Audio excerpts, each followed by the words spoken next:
Good day, good day, good day. Only birds born in cages think flying is an illness. And only Christians in name only think this information is just futile and spam. Stupid, pointless, and meaningless. The internet is not spam. You can find some great things on the internet to build your foundation. Spam is good, especially when you're broke and you don't have any other food. Absolutely. So, hope you've enjoyed this foundational builder.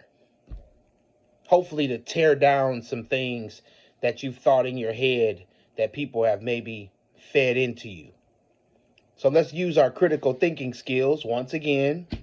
Our analytical thinking causes us to examine the consequences, the causes, and the foundations.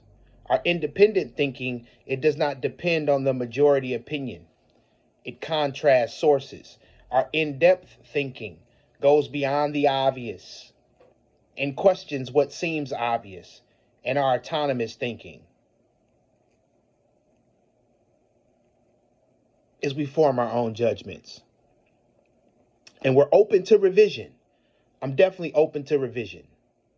I've always said that anything that I've said in my videos, got a problem with it, or you think it's wrong, give me your information.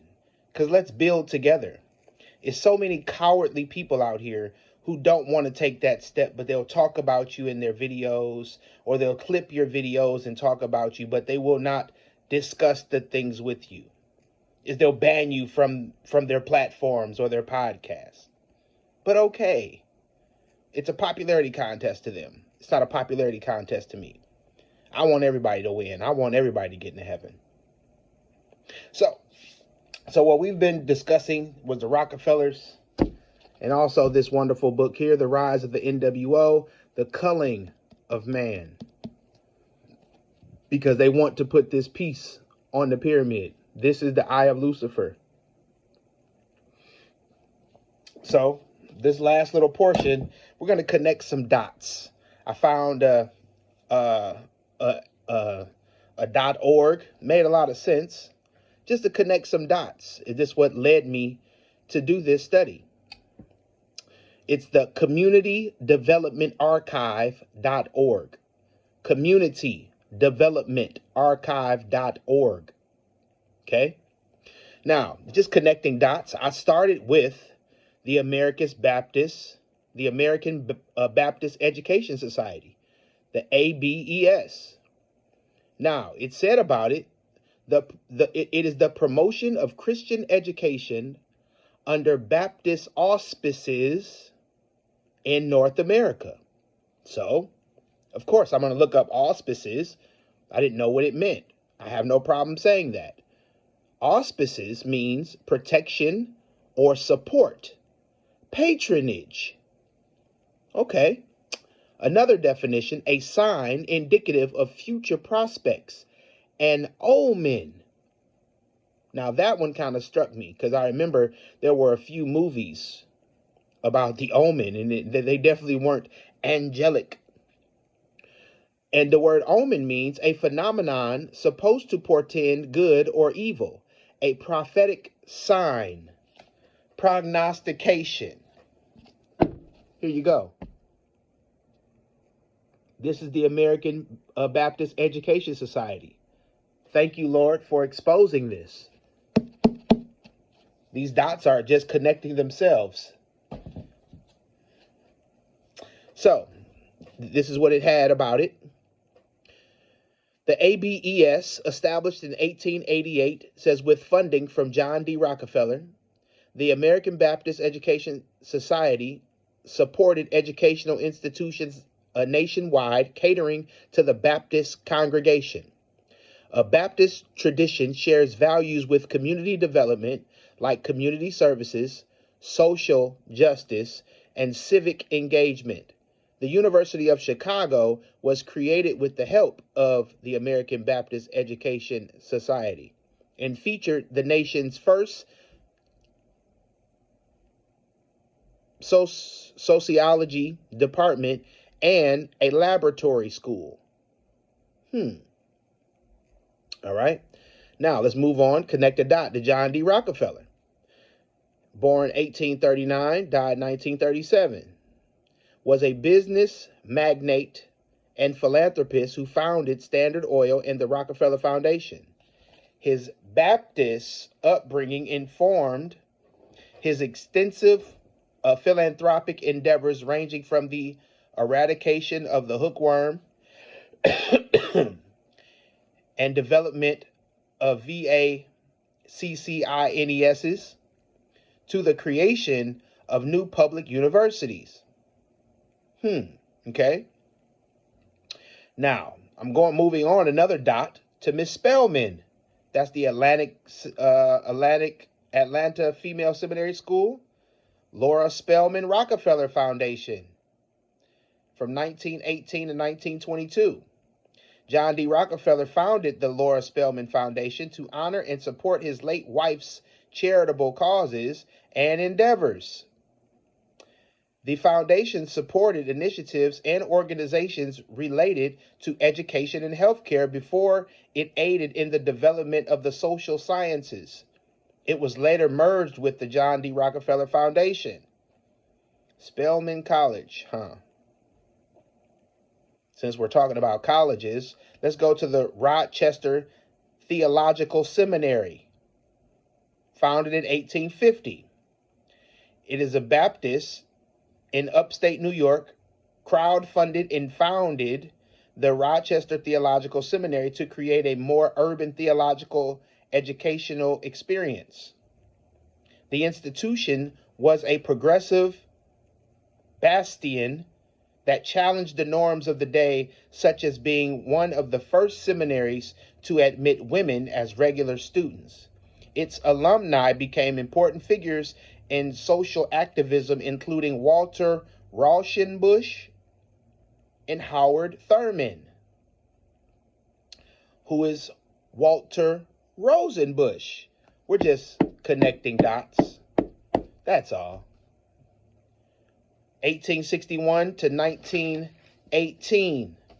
He was a Baptist minister and theologian, and Walter Rosenbusch was inspired to become a social activist after witnessing the challenges faced by his congregation in New York City Hell Kitchen. He associated with the social gospel, says, which was a Protestant movement that advocated for reforms addressing social and economic problems facing everyday Americans. His 1907 book, Christianity and the Social Crisis, was a radical work that criticized the wealthy special interests in America for holding back political and social progress. The book supported the ideas of the progressive era like economic equality and was influential on figures like Martin Luther King Jr. Wow, isn't that funny? Michael King. Now, here's a part that really helped me connect another dot. When this social gospel, it ain't this. By no means, it ain't this. And not the social gospel. No. No. The social gospel is a Marxist term where you just guide people the way you want them to go. Not in the Bible. No. You subvert and you use the Bible. In his 1907 book, Christianity and the Social Crisis, was a radical work that criticized the wealthy special interests in America.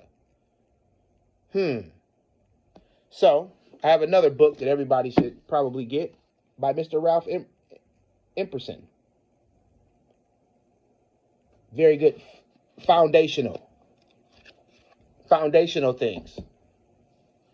to understand this place where you spend its money. You spend its money, is you should know about your dollar bill. Is you should know about the government. Is you should know about the Declaration of Independence, the Bill of Rights. You should know about these things. But this is from a New Ager named Shirley MacLaine.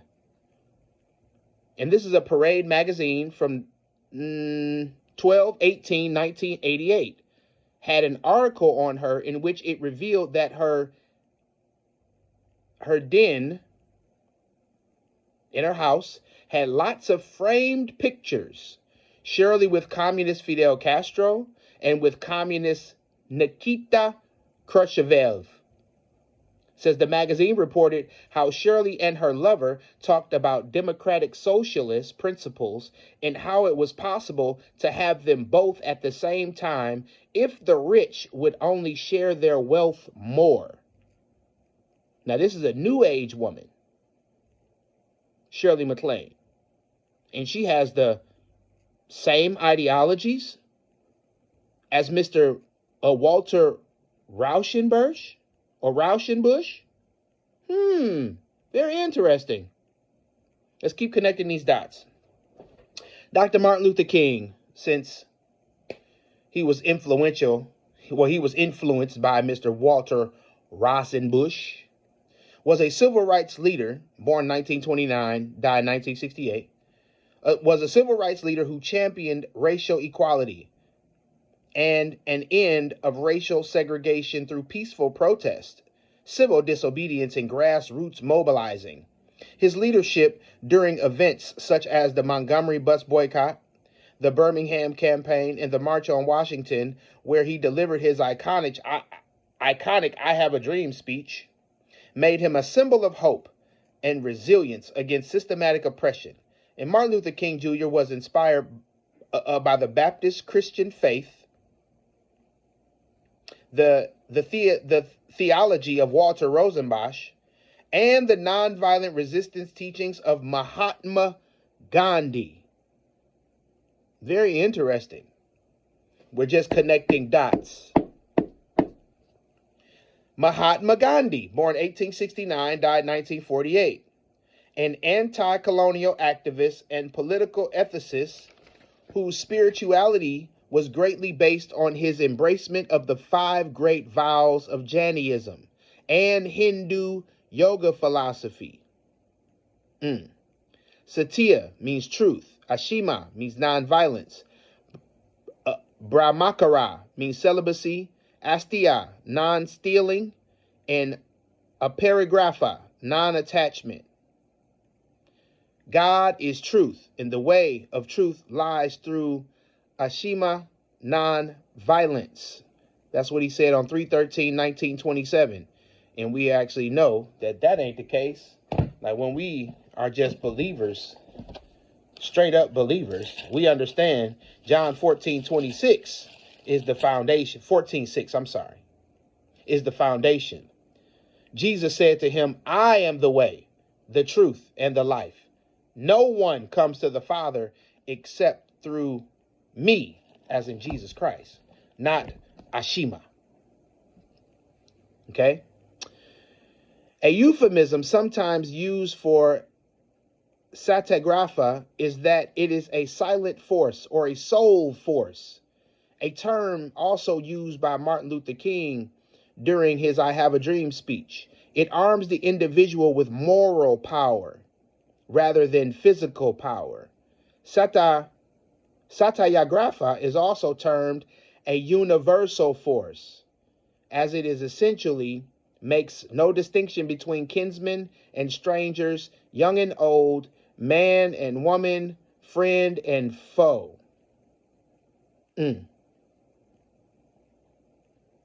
He was into yoga. This universal force. It sounds like the Catholic Church. The universal church. The coexist church. It's always been here, people. It's always been here. It's always been here. It has to come to a culmination, people. I'm just trying to help your foundation to let you know it's always been here. And now the last dot. A person who used to write Martin Luther King speeches. His name is Bayard Rustin. From 1912 to 1987, was a co-founder of the Congress of Racial Equality and one of the chief architects of the 1963 March on Washington. He utilized the power of nonviolent activism to seek justice and peace for all. His commitment to social change continued beyond the civil rights movement with advocating for gay rights and the anti-war movement. Yes, he was. Yes, he was. He was an advocate for those rights. Because he was. He wrote some of Dr. Martin Luther King's speeches. Isn't that funny? He also liked the JEW men. So that's why it was nonviolent. He didn't want some of his lovers to perish. Are the dots connecting for you now?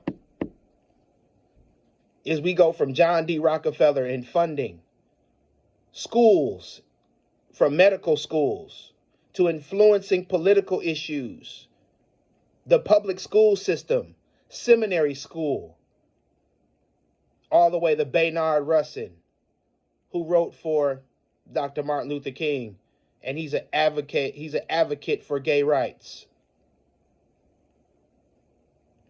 Wasn't Obama an advocate for gay rights? Yeah, he said they can get married. Things changed the world, didn't they? I hope your world's changed by this coming together of information. I hope it is. It definitely changed my world to totally understand that a lot of these pastors have lied to you, and you need